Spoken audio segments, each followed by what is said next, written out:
This is Carl Willicks from Memoriam, and you are listening to the Unrefined Jagoff. Some say he was cryogenically frozen to yell at future morons. Others say he's stuck in another dimension, spiraling and screaming like they always do on TV.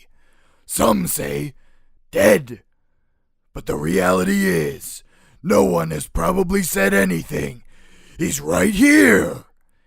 Hello, and welcome to a long overdue episode 16 of the Unrefined Jagoff, the return to Incoherence. I'm your host, Ian Cavelli, and for any new listeners or anyone that can't remember what the show is about anymore, the podcast is a collection of my stories, quotes, ideas, incoherent ramblings, or whatever I feel like talking about. Now, I know there weren't a lot of episodes in 2018, and in case you were wondering why or thought I had died, I had not. The past year has just been really hectic and financially draining. During 2018, I finally got myself back into making more music and wrote and recorded the first new Satan's Basement full-length album in 11 years, and released a collection of new and old tracks, put together a compilation, and released the new The Astronaut King album. Also, Christina and I bought a house, spent the next couple months fixing it up, and adopted our stinky little boy, Crouton, the Stink Boy Terrier mix. Then a mess of holiday and family parties took up the rest of the end of the year.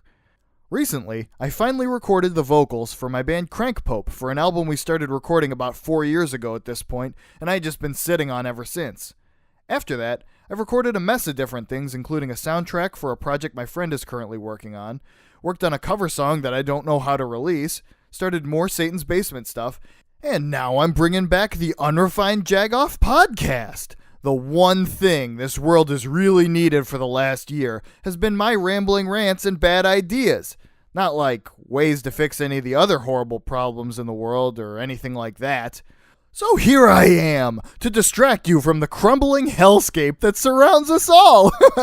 God, I hate being alive. But hey, now that I have a house, I can do all the fun and exciting stuff, like slowly becoming my dad and wearing jorts that slowly fall off my ass anytime I do any sort of physical labor. It's everyone's dream, really. Being able to complain about how we had to replace our entire electrical panel, have 2 giant trees removed before they crushed us in our sleep, and all the other surprises is the only way to relate to other adults at this point in my life, I guess. So at least I have that going for me now.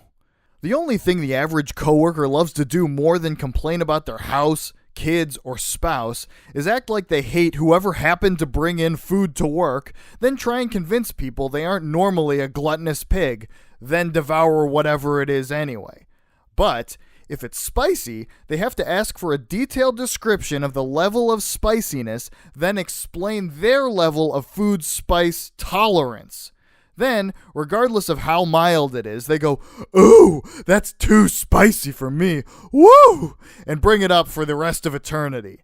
Although, more often it's like, "Oh my god, who brought in brownies? Shut up. Ooh, I hate you. I was being so good, but I'll have a little slice. Who did this? Ooh, I hate you, girl." And it goes on like this until everyone goes home or dies from food poisoning. Apparently, people live for this shit. Basically, all you have to do is bring in an old tub of macaroni and cheese or something to work one day and let it sit out and get good and rancid while everyone walks by and goes, "Ooh, Darren's brought in her world-famous Walmart brand potato salad. Everyone gather in wonderment and at the glory of free food. Huzzah to all!" I'm sorry, but after seeing like 6 other people wrist deep in spinach dip while moaning, "Oh, so good," like it's their first meal after living off rats in a dungeon for 15 years, it kind of makes me lose my appetite. So, this is my life now. On the bright side, Jagoff Studios is finally up and running, so I can get back to recording episodes more regularly. Or at least more frequently. Hopefully. It's nice to have a dedicated space for my podcast and music, though. Before it was like, take all the clothes off one thing, move it on to another, drag a microphone cable into a closet and hope that no one calls the cops on me for thinking I'm murdering someone while I record Satan's Basement songs. They'll probably just call the cops on me for walking around in my yard in my underwear. That's never been a problem in the past, though. I've grilled outside in my underwear many times. Once, maybe 10 years ago, I grilled a double cheeseburger outside in my underwear at 2 a.m., and it was a pretty damn good burger. On the topic of doing things in your underwear, when I first started this podcast, I was explaining to Christina why pants are bad and why doing things in your underwear is way better. I had one of my brainstorming notebooks laying around, and she wrote the following list in it, which I will read for you verbatim. The importance of doing shit in your underwear.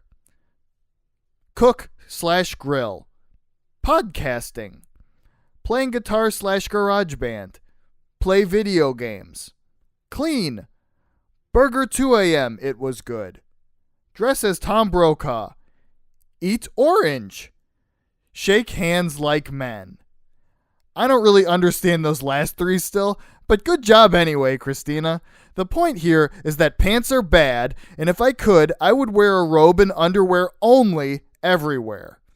But unfortunately, we do not live in an ideal world, and if I went out in public like that, some 7-year-old kid would probably be like, "Mommy, why is that fat werewolf pantsless?" And I'd get tasered in a grocery store. Yeah, in an ideal world, I wouldn't have to leave the house or see some random person's children. If any companies that make robes and or underwear are listening right now, give me piles of money to wear your products, and I will tell everyone on my show how I'm sitting around getting my stink all over your products because they're Jagoff approved. I don't have any sponsors still, but whatever. I'm probably just going to make up some in a second anyway, so let's have a break, shall we? Hi, this is Ray Romano with Ray Romano's Cheese Emporium. You may remember me from Ray Romano's Cheese Emporium, where no cheese is too good for my wife Deborah, female child, twin child 1, or twin child 2. And I'm here on this podcast to bring you a special offer. If you come into one of our stores right now shouting, "Hey Ma, this spaghetti needs some Romano from Ray Romano's Cheese Emporium, where I currently am," you'll get a free receipt with your purchase of any item. Just tell him old Uncle Ray Romano's Cheese Emporium sent you. Thanks, guy who is totally Ray Romano and clearly not just me doing a bad impression of him. You know, while it's great to have an unpaid sponsor like Ray Romano's Cheese Emporium, please show your support for my show in whatever way you can. Rate, subscribe, share, and follow me on social media at Unrefined Jagoff on Twitter, Instagram, Facebook, Tumblr, YouTube, all of them. I don't know what you're listening on right now, but go through and play every single episode again, then go on iTunes, Spotify, Stitcher, all the other ones, and do the same thing, then subscribe, share, and rate them all 5 stars. I mean, I know this seems like a multi-million-dollar, sophisticated operation I have going here, but it's just me doing everything with very little money by myself. So please, mail me a bag of cash or something. Anyway, back to the show! And now, for our first ever presentation of the Tony Danza award-winning musical, My Dad, the Musical.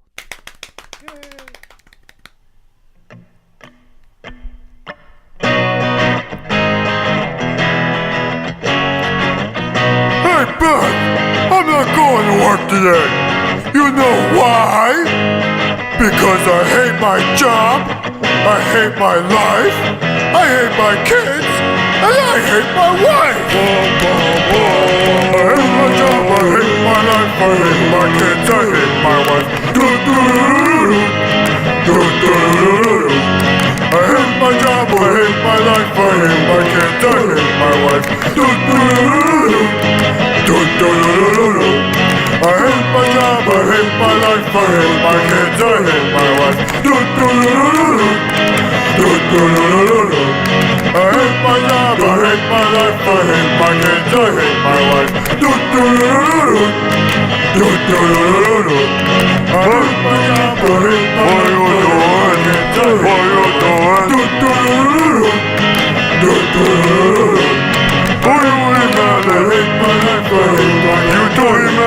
each other across the couch.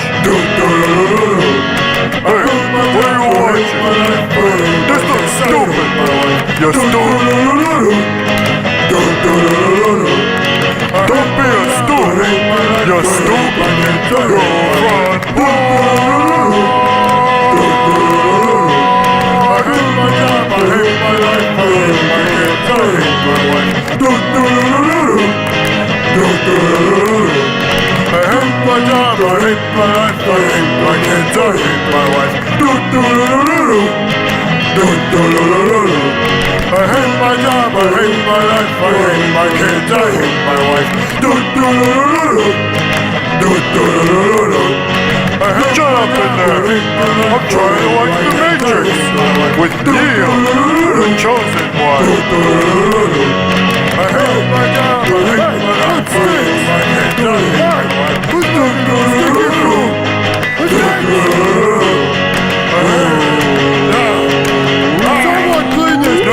The Tony Danza Award is the kind musicals get, right? Because that definitely deserved one. I'll just sit here and wait for my award from Tony Danza. Any minute now. Well, maybe they'll mail it to me. Anyway, speaking of my dad, I think I spent more time with him working on my house the first couple months than I've even seen him at all since, well, I guess long enough to not be able to come up with a time frame. The first week in the house was basically spent throwing away all the gross crap the people before us left behind, like an ant-infested dog cage and various levels of garbage. Then I wasted a week of paid time off painting and watching my dad electrocute himself and fart loudly. A lot of working with my dad is listening to him fart. Once I asked him, "Did you just shit your pants?" And he replied, "Yes, 6 times. I always said my dad's farts sound like someone dropped a roll of quarters into a bowl of pudding. Another large facet of working with my dad is listening to him use his usual string of swear words when something doesn't work, then not let me help unless it's something he doesn't want to do anymore. I've really started to appreciate my dad's sense of humor more now that I'm older and he's becoming increasingly confused by technology. I like getting texts from my dad now saying things like, "What the hell is memes?" or "I am sitting on a bucket drinking a McDonald's milkshake," or an endless stream of emojis. Sorry, emojines. Basically, he'd either send me that, pictures of things around the house he was fixing while I was at work, or I'd come home and find 10 things he did while I wasn't there. It was nice, though. Even though every project sucked and we had to go back to Home Depot about 3 times a day, it was some good bonding time with my dad where I got to see how much we both half-ass things and get lazy, even if he won't admit it. One thing I did not enjoy was the weeks of DIY pest control I had to do while finding yellow jackets and ants everywhere. We had a bench that the previous owners left when we first moved in. It seemed nice, just needed a few coats of paint. Then we got some furniture delivered and they decided to put all the boxes on top of the bench. Apparently, there was a yellow jacket nest on the back of it, and a swarm of them just decided to set up camp all over the boxes and start stabbing holes into them. I wasn't exactly ready to be stung, but luckily Christina's dad ended up coming over later and moving the boxes to the garage since he wasn't afraid of them like I was. Over the course of the week, I tried a few things to exterminate the yellow jackets without them coming after me. Just to clarify, I did not kill any bees. Yellow jackets are basically giant asshole yellow hornets, in case you weren't aware. I tried spraying them with soapy water through the window, but mostly missed them and just pissed them off more. Then, I tried dumping a pot of boiling soapy water on them and running clumsily inside. I pretty much missed again. So the next day, as we were leaving, I knocked the bench over and sprinted to the car. Pretty sure the neighbors think I'm insane because they were outside watching the whole thing. Anyway, when we came back, I blasted the majority of a can of yellow jacket and hornet spray at the nest, hosed off the bench, and stomped on it. I dragged the bench to the curb with a sign saying, "Free bench, please take," and it was gone within a day. I don't want those demon bastards coming back. I've gotten in the crossfire of yellow jackets enough for 1 year. Speaking of Crossfire, remember the commercial for the board game Crossfire? Ridiculous 80s kids looking super rad, shooting each other with ball bearings they pretend are hoverboards, because that's realistic and makes sense. Anyway, let's cut the bullshit and get to the real issues here. Didn't it bother anyone else that the Crossfire theme went, "Crossfire, you get caught up in the..." Or was it just me? You get caught in the crossfire. As far as I know, no one has ever said caught up in the crossfire because it doesn't sound right at all. Unless I've been hearing it wrong all these years and it actually says, crossfire, you get caught up in love. And it's a war game that turns into love because it was the 80s, and as we all know, love is a battlefield. Anyway, that just about wraps things up. Stay tuned for an 8-hour block of Grandma Liverspot's famous cleaning tips on the network for people with nothing better to do. Thanks again for listening. As always, I'm your host, Ian Cavelli. All writing, recording, and production is done by me in my new and improved studio, Jagoff Studios, or whatever the hell I'm going to call it. Music by Satan's Basement. Remember to support the arts, humanities, local music, public media, your local comic book store, library, and of course, each other. Don't be dicks to each other, show empathy, and be a good person where it counts. Well, that's it for this episode of the Unrefined Jagoff. You can go back to listening to your favorite Bobcat Goldthwait Mongolian throat-singing album now. Bye, Jagoffs! Hello once again for this week's edition of Bobcat Goldthwait's throat singing. Here it is.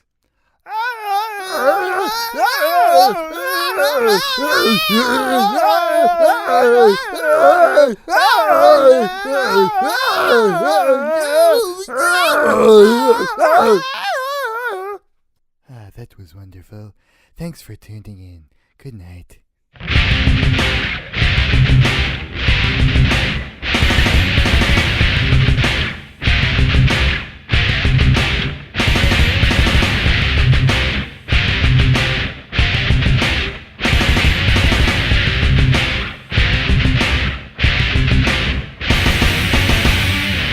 Hello again, it's Ray Romano's Cheese Emporium. Have you seen my mom and wife Deborah?